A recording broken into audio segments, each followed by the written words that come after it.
Gracias a todos por atender esa convocatoria, esta invitación. La presidenta del Comité Ejecutivo Nacional del PRI, Claudia Ruiz Massieu, responderá algunas preguntas de quienes se han inscrito para formular un cuestionamiento.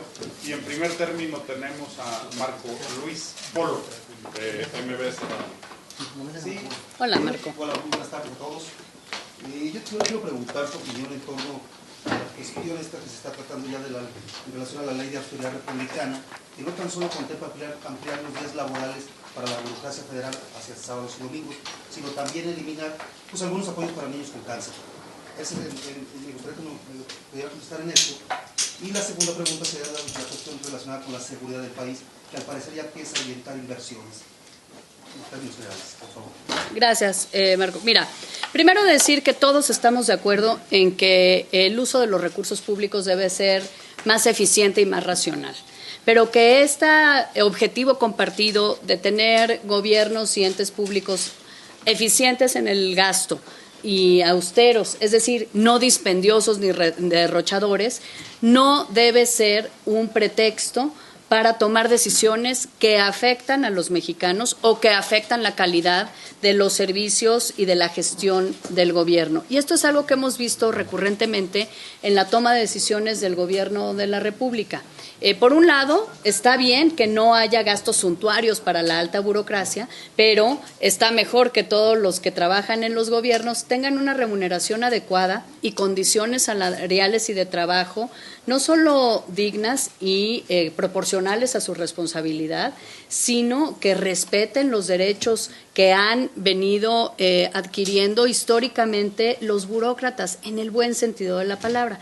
Por otro lado, vemos cómo en aras de esta racionalización de los recursos, pero fundamentalmente para proveer recursos públicos que fondeen las prioridades del gobierno, los programas de transferencia directa a ciertos grupos de la sociedad, se ha quitado el presupuesto federal a muchos programas que la verdad están descobijando a sectores importantes de la población, niños con cáncer, personas con VIH-Sida. En el tema de mujeres lo vemos con toda claridad, cómo se o elimina o se reduce más del 50% del presupuesto para atender las estancias infantiles, los refugios para mujeres víctimas de violencia, el dinero para los comedores comunitarios que desaparecieron como programa y que atendían a cientos de miles en todo el país todos los días, o los recursos para los emprendedores que hoy ya no tienen prioridad en el país, para las mujeres jefas de familia.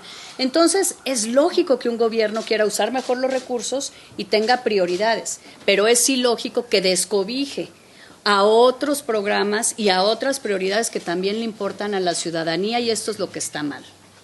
Muchas gracias, Presidenta. Enseguida, Raimundo Rocha, del Sol de San Luis. Sí, buenas tardes, Presidenta. Oiga, pues se ha criticado mucho la postura del partido sobre la reforma educativa. ¿Nos pudiera explicar por qué esta postura y alguna evaluación de los poco más de 100 días de la cuarta? Bueno, mira, respecto a la reforma educativa, en el PRI estamos convencidos que nuestra responsabilidad y nuestra obligación es trabajar para que la vida de las familias y de todos los mexicanos cada vez mejore más y todos tengamos más oportunidades en igualdad de circunstancias. La educación es uno de los derechos fundamentales de cualquier mexicano y mexicana. Por eso nosotros nos sentamos a trabajar desde hace meses con las distintas fuerzas políticas representadas en el Congreso de la Unión para revisar la iniciativa del Ejecutivo Federal, que tenía muchas deficiencias, pero también para revisar otras iniciativas que se habían presentado por distintos grupos parlamentarios. Participamos en una redacción que mejoró en mucho la iniciativa del Ejecutivo y que no solo mantiene o confirma, sino introduce algunas cosas que a nosotros nos importaban mucho, y por eso nuestros diputados apoyaron esta reforma. Primero, la Rectoría del Estado. Se garantiza otra vez, se confirma la Rectoría del Estado en la Constitución, y esto es fundamental, porque por muchos años, ustedes lo saben, el Estado perdió esta rectoría y la depositó, dejó que se ejerciera por otros entes de representación social. En la reforma de la administración pasada se recupera esta rectoría del Estado que hoy se confirma en la reforma constitucional. En segundo lugar, logramos que se mantuviera un concepto de educación de calidad. ¿Por qué? Porque sabemos que no es suficiente garantizar que el Estado provea una educación gratuita, laica y obligatoria para los niños y jóvenes, que, por cierto, su interés superior está garantizado en esta reforma como una innovación. Lo que se necesita es que esta educación sea la educación necesaria para que los niños y jóvenes puedan tener oportunidades de desarrollo, de encontrar empleo y tener una vida digna. Por eso peleamos mucho que se mantuviera un concepto que fijara un estándar, un parámetro de cómo queremos que sea la calidad. En la legislación vigente se habla de educación de calidad. Ahora le pusieron educación de excelencia. Bueno, pues está bien, pero es lo mismo, es un estándar. Es decir, no es cualquier educación, sino tiene que tener un nivel y esto se garantiza en esta reforma. Otro tema que logramos, que se incorporara en la Constitución la educación inclusiva. La educación inclusiva como un tema importantísimo. En el país hay millones de mexicanos que tienen alguna discapacidad. Y esto representa un reto tanto para los propios alumnos como para los propios centros educativos. Y aquí pusimos que la educación inclusiva tiene que estar garantizada por el Estado para que nadie pueda quedar fuera del ejercicio de este derecho y se obliga al gobierno de la República a que presente un plan de cómo va a ir logrando gradualmente esta inclusión plena en la educación. Se estableció la educación temprana y la educación superior como obligaciones del Estado y estos son objetivos que compartimos ciertamente, pero nos aseguramos de que se incluyera la obligación de que haya recursos federales para ayudar a los estados a poder proveer de esta educación superior, porque si no, pues sería tanto como que no pudiera hacerse. Entonces hay aspectos de esta reforma que recuperan y mantienen lo que se logró en la pasada reforma educativa y hay otros aspectos que hacen que evolucione y mejore. Y esto pues nos obligó desde luego a trabajar en que esto fuera así. Ninguna ley puede permanecer inmutable porque entonces no podría responder a los cambios de contexto. ¿Por qué apoyamos esta reforma en la Cámara de Diputados? Porque preserva lo importante, la Rectoría del Estado, el interés superior de la niñez y los adolescentes, una educación de calidad, equilibra muy bien la necesidad y obligación de que los maestros tengan acceso a un sistema de mejora continua para estar actualizados, pero también que se reconozca su experiencia y provee con un sentido de gradualidad que haya capacidades y recursos en las entidades federativas para atender los temas de educación superior, de educación inclusiva y de educación temprana. Por eso la apoyamos en Cámara de Diputados, por eso la apoyaremos en Senado. Eso sí, no dejaremos de plantear lo que nos preocupa y que creemos que todavía se puede mejorar. Muchas gracias, Presidenta. Enseguida, Pati Azuara de Cuadratín y cerramos con Pepe Alemán. Pati, ¿dónde estás? Pati. Bueno, dos preguntas. Siguiendo un poco el tema de mi compañero, bueno, se observa finalmente un congreso a favor de los temas que presenta Morena, de Andrés Manuel López Obrador. Son una real oposición en las cámaras y dos, aterrizando más localmente aquí, San Luis se habla de que bueno, este año ha sido el más violento. ¿Cuál sería la estrategia como partido para contrarrestar la percepción de la ciudadanía y poder conservar el 2021? Muchas gracias, Pati.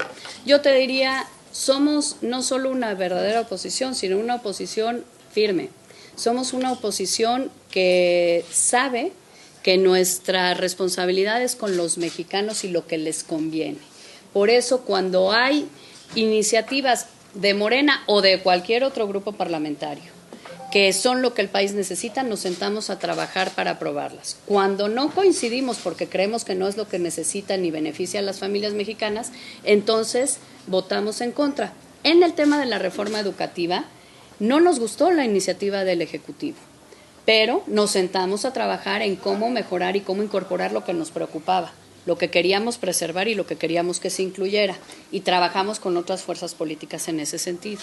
En Guardia Nacional no nos gustó lo que mandó el Ejecutivo, nos sentamos a trabajar para que México tuviera la Guardia Nacional que necesita el país y que garantizara los derechos humanos, que garantizara la coordinación y el respeto con las entidades federativas y los municipios, y que también le diera al país la tranquilidad de tener con un cuerpo de seguridad que ayude a atender el tema de inseguridad. Lo hemos hecho con nombramientos del Ejecutivo que rechazamos cuando son impertinentes, pero cuando nos parece que son buenos perfiles para un cargo específico, lo apoyamos. Creo que esto es lo que los mexicanos quieren, partidos y legisladores que sepan trabajar en beneficio de México, no siempre en contra de algo, ni siempre ni nunca diciendo que sí automáticamente, sino más bien viendo cada cosa en sus méritos. Así lo hemos hecho y así lo vamos a seguir siendo. San Luis es un estado en donde el gobierno del gobernador Juan Manuel Carreras ha tenido realmente un desempeño, la verdad me parece que notable y aquilatado por la sociedad potosina. Ha hecho un gran trabajo en materia social, en materia económica, con un dinamismo bien significativo. Es el segundo estado de mayor crecimiento, muy por encima del crecimiento nacional, con creación de empleo sostenido todos los años y todos los trimestres, en donde en el tema de seguridad, si bien persisten los retos que vemos en todo el país, se ha venido avanzando. Es el estado con el número 22 en materia de inseguridad, es decir, es de los estados más seguros o menos inseguros del país. Y esto tiene que ver con una acción pues sustentada, coordinada y decidida por parte del gobierno del estado, pero también con la capacidad de saberse articular con estados vecinos, con la federación y con los municipios. Hay retos en seguridad, desde luego que los hay en San Luis y los hay en todo el país, pero hay también avances y resultados positivos. Y aquí el chiste es que estos avances se mantengan, y aquí se han mantenido una política clara y una política firme por parte del gobernador. Gracias, Presidenta. Cerramos con Pepe Alemán del Heraldo de México. Gracias. Claudia. Pepe Azul. Alemán, sí, si me permite, son tres temas. Uno, siguiendo con el tema de la reforma educativa, pero no tanto desde el punto legislativo. Usted proviene de un estado donde es uno de los bastiones de la Coordinadora Nacional de Trabajo, bueno, ella es la CETEJ. ¿Cuál es su evaluación al término de este procedimiento con respecto a esa disidencia magisterial? ¿Se fortalece? ¿Fue rehén el Estado mexicano de ellos? ¿O cómo quedaría la CETEJ después de esta, o la coordinadora en general? Ese sería el primer tema.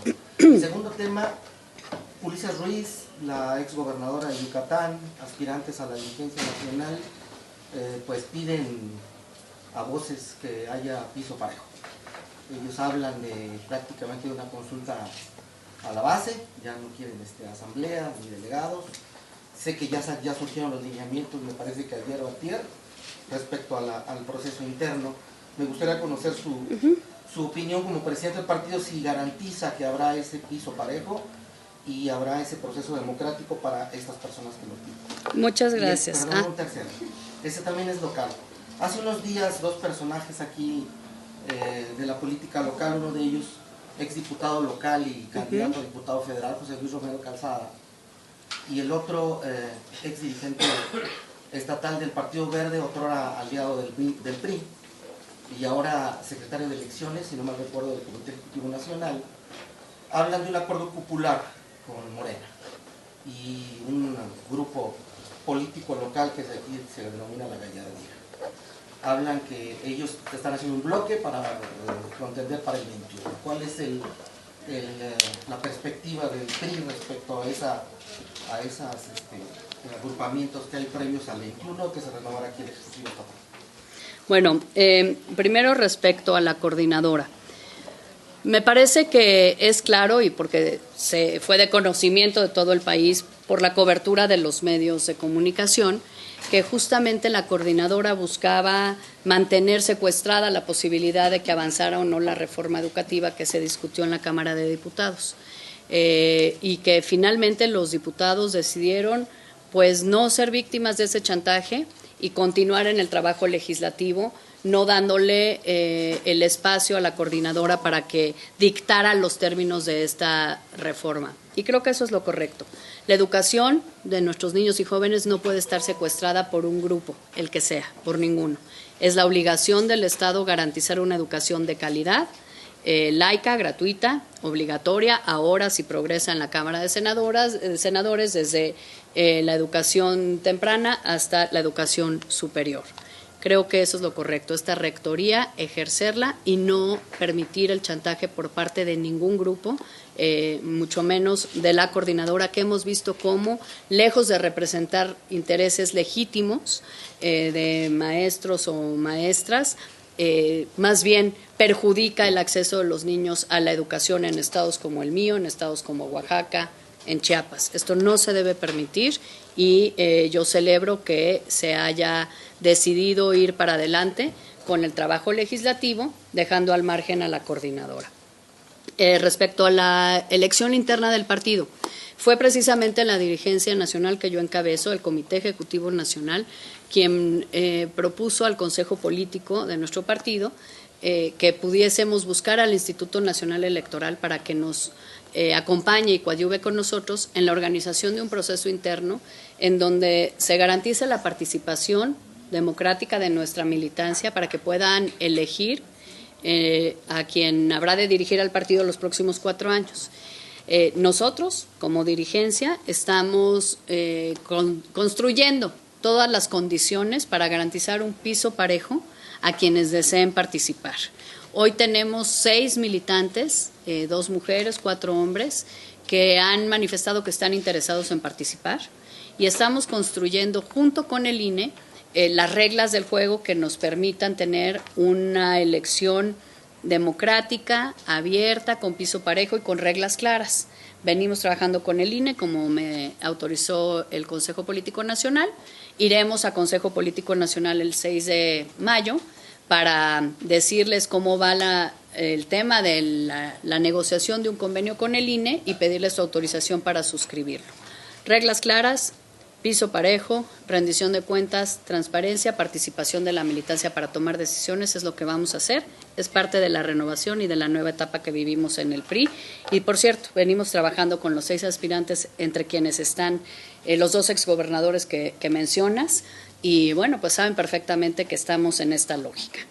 Y en la última pregunta, mira, para 2021 falta tiempo para tomar definiciones sobre las posibles alianzas o coaliciones que haga nuestro partido. Lo que sí sabemos es que si en ese momento tomamos la decisión como partido de hacer coaliciones o alianzas, será con las fuerzas políticas con las que compartamos una visión.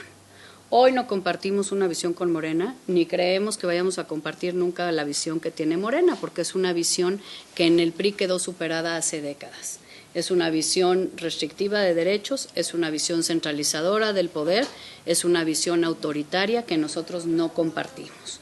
De tal manera que estamos ocupados hoy para de aquí al 21 fortalecer al partido, fortalecer la confianza de la gente en nuestro partido, haciendo un trabajo político permanente en la calle, territorial, muy personalizado, porque sabemos que lo que tenemos que identificar son las causas que a la gente le preocupan y poderlas abanderar, comprometernos con la gente en una visión de servicio que tiene el PRIismo, que desde el partido tenemos que fortalecer a nuestra estructura territorial y por eso estamos abriendo los procesos a la toma de decisiones de la militancia, pero que tenemos que salir a la calle a encontrarnos con la gente. Por eso hemos puesto un énfasis otra vez en la política de calle y territorializada.